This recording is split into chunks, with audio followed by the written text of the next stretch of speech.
आज मी तुमच्याबरोबर शेअर करणार आहे झणझणीत चमचमीत महाराष्ट्राची स्पेशल मिसळ पाव रेसिपी। अगदी सोप्या पद्धतीमध्ये मी इथे तुम्हाला आज दाखवणार आहे। चला तर रेसिपीला सुरुवात करूया। त्यासाठी पहिल्यांदा गॅस चालू करूया व त्यावर कढई ठेवूया। कढईमध्ये 2 तांबे पाणी घातलं आहे। साधारण हे 6 वाटी पाणी आहे व लिटरमध्ये 1 लिटर पाणी आहे। त्याच्यामध्ये 1 चमचा मीठ घाला व पाव चमचा हळद घाला। मिसळ बनवण्यासाठी इथे आपल्याला लागणार आहे मोड आलेली मटकी। साधारण ही 1.5 वाटी मटकी आहे। पाण्याने स्वच्छ धुवून घ्या व ही मटकी घरच्या घरी मोड कसे आणायचे मटकीला ह्याचा व्हिडिओ मी अगोदरच अपलोड केलेला आहे, तुम्ही तो पाहू शकता। पाण्याला उकळी आल्यानंतर त्यामध्ये मटकी घाला व पाव वाटी वाटाणा घालायचा आहे। मध्यम आचेवरती 5 मिनिटे शिजायला ठेवा। तोपर्यंत मिसळसाठी लागणारा मसाला बनवूया। कांदा, टोमॅटो, आलं, लसूण व खोबरं हे सर्व मी ते साफ करून घेतलं आहे।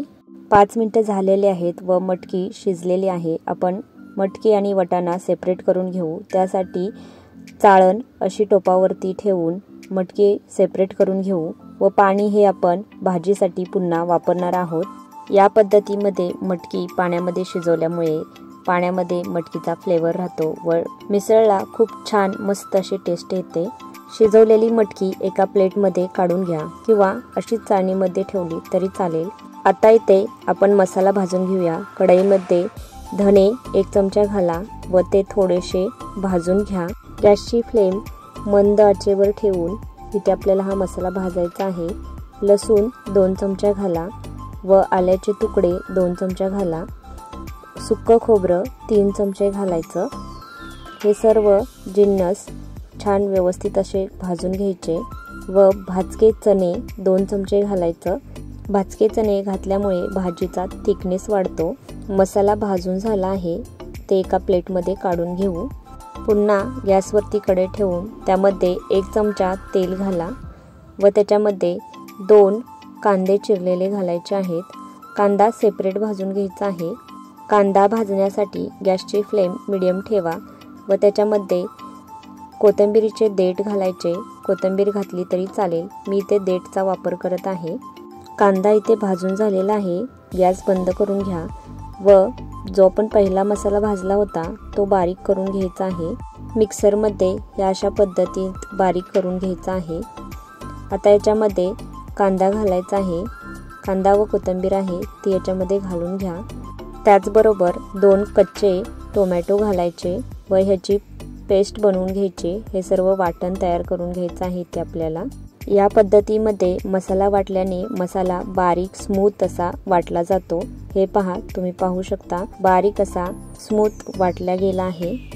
आता गॅसवरती टोप ठेवा व त्याच्यामध्ये 3 ते 4 चमचे तेल घाला।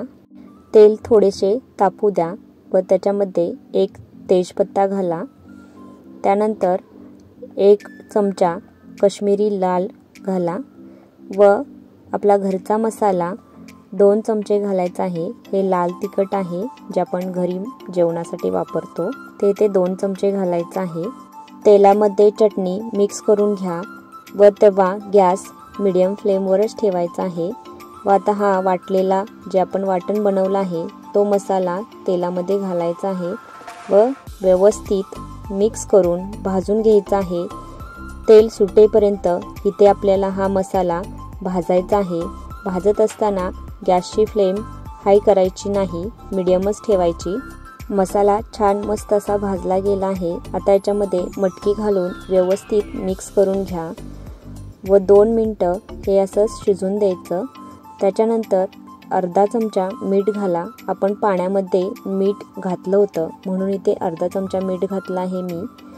तुम्ही तुमच्या चवीनुसार इथे मीठ घालू शकता व हे पाणी आपण ह्याच्यामध्ये वापरत आहे जे आपण मटकी शिजवण्यासाठी वापरलं होतं तेच पाणी आपण भाजीला वापरायचं। मिसळ रश्श्याला उकळी आल्यानंतर त्याच्यामध्ये मिसळ मसाला 1.5 चमचा घाला व बारीक चिरलेली कोथिंबीर वरतून घालून घ्या। मंद गॅसवरती 10 ते 15 मिनिटं ठेवून द्या। हे पहा, मिसळचा रस्सा इथे आपला बनून रेडी आहे। खूप छान मस्त असा झालेला आहे। झणझणीत व चमचमीत असा रस्सा बनून रेडी आहे। तुम्ही पाहू शकता किती छान मस्त असा दिसत आहे। आता इथे मी प्लेट तयार करणार आहे। त्यासाठी एका ताटामध्ये एक वाटी घ्या, साईडला कांदा व लिंबू लावायचा, त्याचबरोबर काकडी कट करून इथे ताटाला लावायची, शिजवून घेतलेली थोडीशी मटकी ताटाला लावायची, त्याचबरोबर दही खूप छान लागतं याच्याबरोबर, व फरसाण 2 चमचे घ्या व अशी मटकी घालून त्याच्यावरती रस्सा घालायचा व खूप छान मस्त असे पाव भाजून घ्यायचे आणि ताटाला लावून घ्या। व सोबत एक पापड असेल तर खूप अप्रतिम असं मेजवानी आहे। तुम्ही नक्की ट्राय करा व रेसिपी कशी होते हे सांगायला विसरू नका। आपण पुन्हा भेटूया, तोपर्यंत हेल्दी खा, हेल्दी राहा। Bye bye.